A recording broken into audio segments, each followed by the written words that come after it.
PAT Khost, cold विच और skeletons को हराने के लिए बहुत सारे एनर्जी चाहिए। पैट खोस्ट को हराने के लिए सोलर एनर्जी, कोल्ड विच को हराने के लिए मून एनर्जी और तांत्रिक और उसके स्केलेटन्स को हराने के लिए एक बहुत ही ज़्यादा ताकतवर माउंटेन चाहिए होगा, जो सिर्फ और सिर्फ हिमालय में ही मिलेगा।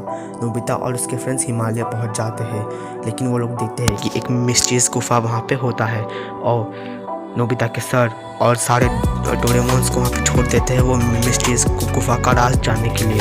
वहीं डोरेमोन, शिजुका, जियान और सुनियो सोलर एनर्जी और मून एनर्जी ढूंढने के लिए निकल पड़ते हैं। सोलर एनर्जी उन्हें एक ऐसी जगह मिलेगा जहाँ बहुत ज़्यादा गर्मी होती हो, जहाँ का मौसम बहुत ज़्यादा हॉट हो, और वो जगह और कोई नहीं बल्कि अफ्रीका कॉन्टिनेंट है। अफ्रीका में हर साल बहुत ज़्यादा गर्मी पड़ती है, ख़ास तौर पे वेस्टर्न अफ्रीका में। तो शिजुका और डोरेमोन सोचते हैं कि वो लोग जाएंगे और जाके सोलर एनर्जी लेके आएंगे पैट खोस्ट को हराने के लिए। तो वहीं जियान और सुनियो सोचते हैं कि मून एनर्जी उन्हें कहाँ पे मिल सकता है। मून एनर्जी ढूंढने के लिए उन लोग को अंटार्कटिका जाना पड़ेगा। अंटार्कटिका में ज़्यादातर रात होती है, तो रात में मून एनर्जी ज़्यादा कम आती है। मून एनर्जी में थोड़ी सी एनर्जी ऑरोरा बोरियलिस की भी होती है, जो नॉर्दर्न लाइट्स कहा जाता है। नॉर्दर्न लाइट्स और मून एनर्जी जब एक साथ मिलते हैं तब कोल्ड विच के लिए बहुत ज़्यादा खतरा बन जाते हैं। डोरेमोन अपने जेब से 2 जेट पैक निकालता है। एक जेट पैक से डोरेमोन और शिजुका जाएंगे वेस्टर्न अफ्रीका और दूसरे जेट पैक से जियान और सुनियो जाएंगे अंटार्कटिका। जियान और सुनियो को डोरेमोन अंटार्कटिका में सर्वाइव करने के लिए कुछ गैजेट्स दे देता है और वो गैजेट्स लेने के बाद जियान और सुनियो अंटार्कटिका की ओर निकल पड़ते हैं। तो ही डोरेमोन और शिजुका वेस्टर्न अफ्रीका में निकल पड़ते हैं सोलर एनर्जी ढूंढने के लिए।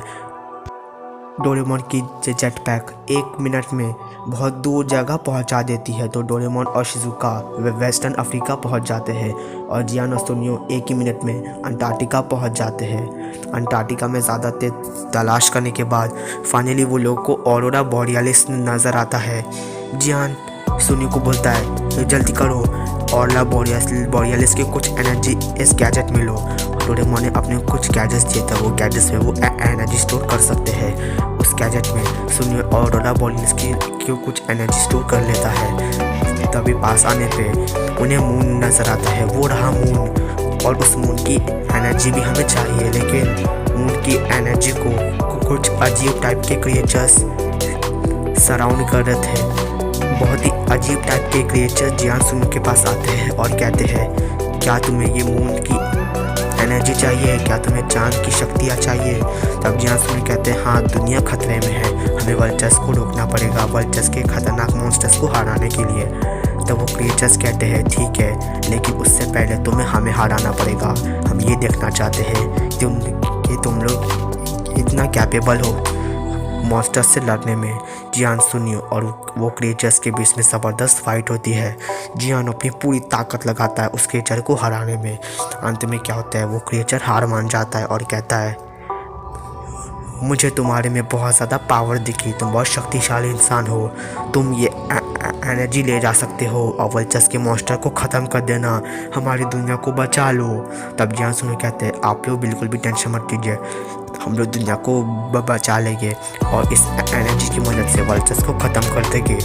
तब सुनियो उनसे पूछता है कि आप लोग कौन हो, आप लोग को पहले कभी देखा नहीं। तब वो लोग कहते हैं हम लोग ऐसे टाइप के क्रिएचर्स हैं जो बहुत ही कम दुनिया में बचे हुए हैं और हम लोग एक ऐसे जगह की तलाश में हैं जहाँ हम लोग सेफ रह सके। तब जियान सुनियो कहते हैं कि हम लोग जैसी दुनिया को बचा लेंगे वैसे ही डोरेमोन की मदद से सारी दुनिया के लोगों को एक सेफ जगह पे ले जाएंगे। जियान और सुनियो मून और ऑरोरा बोरियलिस की एनर्जी को लेके डायरेक्ट जापान पहुंच जाते हैं। तो वहीं दूसरी तरफ वेस्टर्न अफ्रीका में डोरेमोन और शिजुका सोलर एनर्जी की तलाश में थे। सूरज बहुत ज़्यादा हॉट था, सूरज की एनर्जी वो लोग लेना चाहते थे। अफ्रीका में बहुत ही घना जंगल डोरेमोन और शिजुका को दिखाई देता है। वो लोग उस जंगल के अंदर जाते हैं जहाँ वो लोग देखते हैं कि सूरज की सारी एनर्जी एक पेड़ में स्टोर हो रही थी। एक पेड़ तो चल भी सकता था, बोल भी सकता था। ये बहुत ही अजीब पेड़ था, ये एक जादुई पेड़ था। डोरेमोन शिजुका पेड़ से प्रार्थना करते हैं और कहते हैं प्लीज़ जादुई पेड़ हमें ये शक्ति दे दीजिए, इस शक्ति से हमें बैड घोस्ट को हराना है और दुनिया को बचाना है। तब वो पेड़ कहता है ठीक है।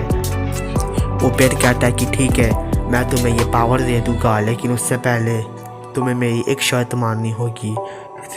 यहाँ सामने जो तुम्हें तालाब नज़र आ रहा है, ये तालाब को वही लोग पार कर पाते हैं जो बहुत ज़्यादा पावरफुल हो, उनमें अच्छाई भरी हो। अगर तुम लोग इस तालाब को पार कर गए बिना डूबे तो तुम लोग ये पावर ले सकते हो। डोरेमोन और शिज़ुका में पावर्स थी, वो पावर्स की मदद से वो लोग बिना डूबे उस तालाब को पार कर लेते हैं। तुमने मेरी शर्त पूरी कर दी, अब मैं तुम्हें ये पावर दे दूँगा। सोलर एनर्जी डोरेमोन और शिज़ुका को वो पेड़ दे देता है और एक रिक्वेस्ट भी करता है। मैं चाहता हूँ प्लीज़ तुम हमारी दुनिया को बचा लो, अफ्रीका के जंगल बहुत सूख गए हैं, यहाँ बारिश नहीं है। तो डोरेमोन कहता है अब टेंशन मत लीजिए जादुई पेड़, हम दुनिया को ज़रूर बचाएंगे और दुनिया को वापस से हरा भरा बनाएंगे। तब पेड़ कहता है ऑल द बेस्ट, मेरी विशेष तुम्हारे साथ रहेगी। डोरेमोन और शिज़ुका वापस से टोक्यो आ जाते हैं, जहाँ वो लोग जियान और सुनियो को मिलते हैं। जियान सुनियो कहता है हमें भी मून एनर्जी मिल चुकी है और साथ में ऑरोरा बॉडीलेस की कुछ जादुई शक्तियाँ भी। अब इन शक्तियों की मदद से हम बैड घोस्ट और कोलविच को हरा सकते हैं। तब जैसी रात होती है वैसे ही बैड घोस्ट, कोलविच, तांत्रिक और स्केलेटन्स वापस से टोक्यो में हमला कर देते हैं। डोरेमोन और शिज़ुका एक बहुत ही तेज़ रेडिएशन से सोलर एनर्जी बैड घोस्ट के ऊपर पड़ने देते हैं, तो बैड घोस्ट भस्म हो जाता है। सुनियो और जियान भी मून एनर्जी और ऑरोरा बॉडीलेस की एनर्जी से कोलविच को मार देता है। फाइनली बैड घोस्ट और कोलविच मर गए, उन लोग का अंत हो गया। लेकिन तांत्रिक और स्केलेटन्स को कैसे मारा जाए, उन सब लोगों में एक ज़बरदस्त फाइट हो रही थी। और जियान कहता है कि हमें वो पर्वत कहाँ मिलेगा। तब सुनियो कहता है एक काम करते हैं, पर्वत को छोड़ते हैं, क्यों ना हम लोग इस लाइट एनर्जी और मून एनर्जी को मिक्स कर दे और बैड और उस तांत्रिक पे प्रहार करे एक साथ। तो जैसे ही सब लोग दोनों एनर्जी को मिक्स करके तांत्रिक और स्केलेटन्स पे प्रहार करते हैं, तो दोनों के दोनों वैसे ही भस्म हो जाते हैं। फाइनली बैड घोस्ट, कोलविच, तांत्रिक और स्केलेटन्स मर गए। ये तो बहुत अच्छा हुआ, उस पर्वत की कोई ज़रूरत भी नहीं पड़ी। ये दोनों शक्तियों से ही सारे मॉन्स्टर्स को हमने मार दिया। अब टोक्यो और पूरी दुनिया ये चारों मॉन्स्टर से सेफ है। तभी सुनियो को नोबिता की याद आती है। अरे ये क्या, मैं नोबिता के बारे में तो भूल गया, नोबिता कहाँ पे है। तब शिज़ुका कहती कि ये क्या, नोबिता तो कहीं मिल ही नहीं रहा, नोबिता तो मुझे सुबह से कहीं नहीं दिखा, मेरे को लगा कि वो डोरेमोन से उनके साथ होगा।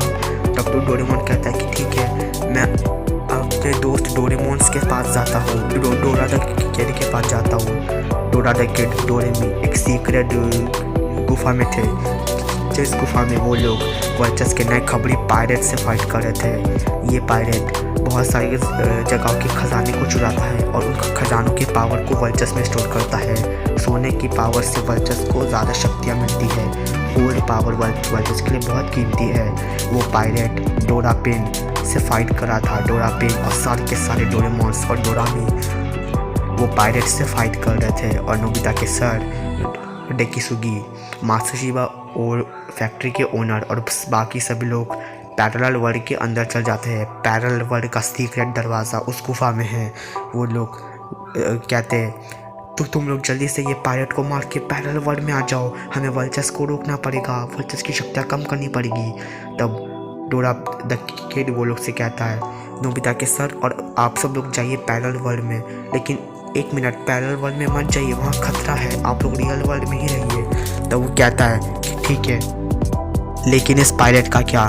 तब डोरा द किड कहता है कि हमें एक साथ इस पायरेट को मारना होगा। जैसे वो लोग ये बात करते हैं तब वो पायरेट एक जादू टोना करके गायब हो जाता है। वो पायरेट कहाँ गायब हो गया, बैड घोस्ट और सभी मॉन्स्टर तो मर गए, लेकिन अब डोरेमोन आर्मी आगे क्या करेगी, कहाँ है नोबिता, देखेंगे हम अगले एपिसोड में।